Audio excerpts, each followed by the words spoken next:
Hyundai HDTL 43. Yang ni boleh ke nak pakai dalam masa 2 hingga 3 jam?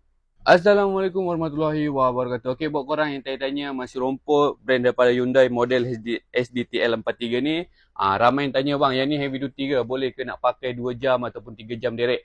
Okey, untuk nak pakai 3 jam tu bang, saya tak galakkan sangat lah. Tapi kalau abang setakat nak pakai 2 jam direct, memang boleh, tak ada masalah. Janji abang pakai tuti engine. Jangan pakai tuti motor, okey? Yang ni kita harga pun cukup-cukup murah lah korang. Untuk mesin rompot 43cc brand Hyundai ni, dia punya harga bawah RM500 sahaja. So buat korang siapa-siapa yang berminat, boleh terus walk in dekat SQ Warna sendiri serta link. Nak tanya apa, korang boleh komen saja. Assalamualaikum warahmatullahi wabarakatuh. Ciao.